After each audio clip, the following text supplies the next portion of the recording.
There is a story in the Old Testament that, to be honest, I find the most disturbing in the entire Bible, and which could very well be considered unsuitable for minors. So before you watch this video, I want to make sure you know that this video is not suitable for all ages and may very well trigger some type of trauma from your past. The story I am talking about can be found in chapters 19-21 of Judges. Many people know chapter 19 but don't read the rest of the story. I believe there are some important lessons you and I need to learn from such a disturbing story. In Judges chapter 19, in the 19th verse, in the days when there was no Levite king in Israel, who lived in a remote part of the hill country of Ephraim, took a woman from Bethlehem in Judah as his concubine. I want you to understand, here is a Levite who lives in the northern part of Israel, and he has taken this woman as his concubine or wife, whatever it is. Call it that, and she lives in the south in Bethlehem. Let's continue with the story. She was unfaithful and left him to her father's house in Bethlehem of Judah, where she stayed for months. She cheated on him. She returned to her father's house in Bethlehem. So the story continues. Basically, this Levite man wants to get his wife back. So he travels from the north of the mountainous country of Ephraim south to Bethlehem to get this woman and be with her again. He gets there, and her father is very hospitable. Several times the guy says, "Hey me, I have to go, give me my wife." Lets me go home, and the father says, "No, don't stay one more night." He says, "Okay, I'll stay one more night." And this lasts for days until finally the man says, "Hi, with all due respect, thank you for your hospitality, but I have to go home." So he finally goes home. And that's when the whole tragedy happens, because the man and his concubine are on their way from Bethlehem in the south of Israel to the north in Ephraim, near Jebus, and the day was almost over. The servant said to his master, "Please, why don't we stop in this city of Jebus and spend the night here?" But his master, he replied, "We will not stop in a foreign city where there are no Israelites. Let's go to Gibeah." So his servant said, "Let's try to get to one of these places and spend the night in Gibeah or Ramah." So they continued their journey, and the sun is setting as they approach Gibeah in Benjamin. So they go there, and to their surprise, no one wants to welcome them into their homes. Hospitality was an important thing in Israeli culture. At the end of the night, an old man appears to start square and says, "Why are you still here? Someone already took him to their house and they said no one accepted us." And the older man says, "You know what? You can stay with me tonight." And Levita says, "Great, I just want to leave you. I know, no, we don't need anything from you. We have enough food for our donkeys, for me and my concubine. We just need a place to rest our heads. If you give me a pillow, that's all I need." And the old man says, "It's okay, you can stay with me. We are fine." So this man levitates his servant, and his concubine spend the night in this man's house in Gibeah. And then it turns out that while they were having fun, suddenly the house was surrounded by evil men from the city, and they knocked on the door as they told the owner of the house, "An old man brings the man who came to his house so we can have sex with him." Sir, this is where the story changes. There are perverted Benjamite men living in Gibeah who go to this old man's house and say, "Hey, we know that you have a guest, bring him home. He came out so we can all have sex with him now."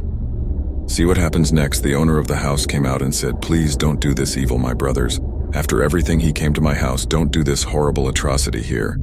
I'm going to bring my virgin daughter and a man's concubine. I abuse them and do to them whatever I want, but don't do this outrageous thing to this man." We'll get to that a little later in this video. But what happens after that is unthinkable. It says in verse 25, "But the man didn't listen, so he took his concubine and took her outside with them.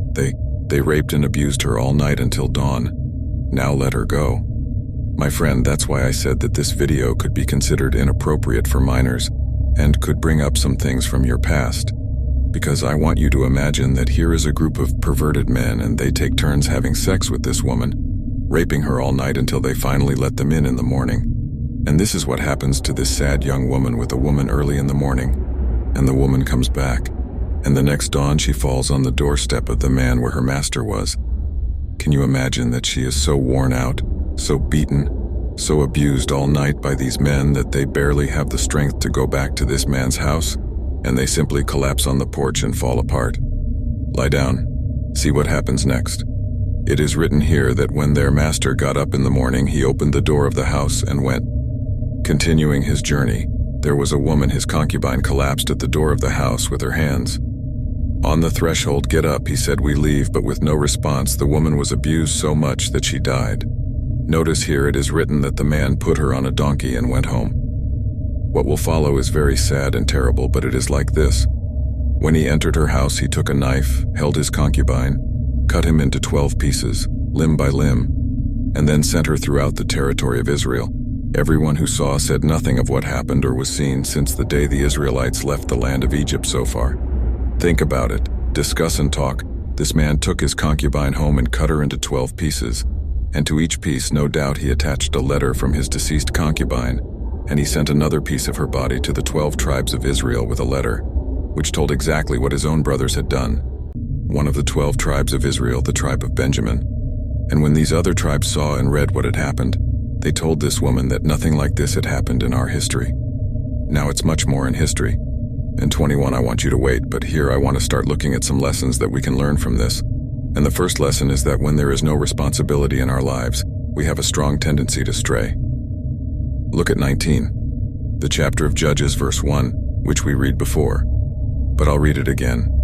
You and I don't need to answer to each other when we are not afraid to explain or be held accountable for our decisions and actions, my friend. We are more likely to make bad decisions because we think we can make those decisions in isolation without having to answer to anyone else. And that's exactly what was happening in Israel.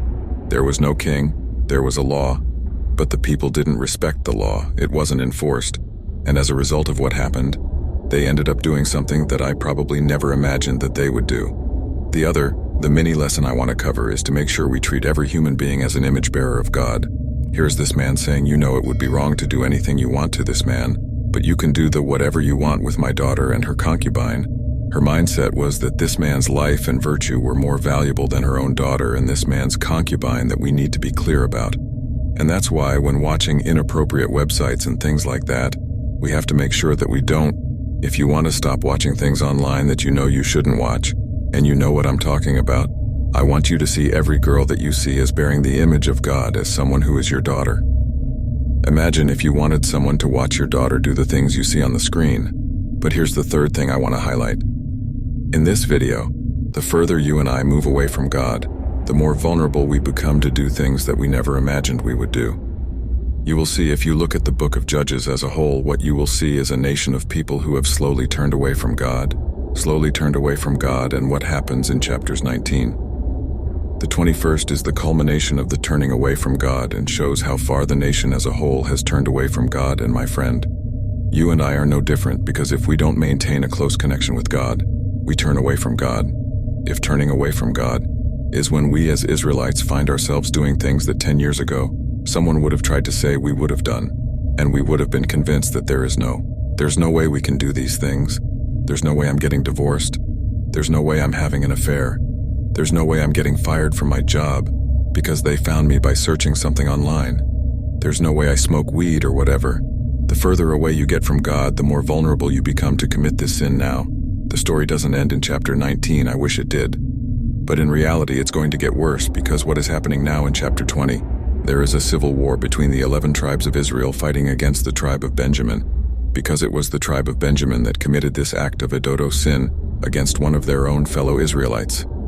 So I want to encourage you to read chapters 20 and 21 in detail.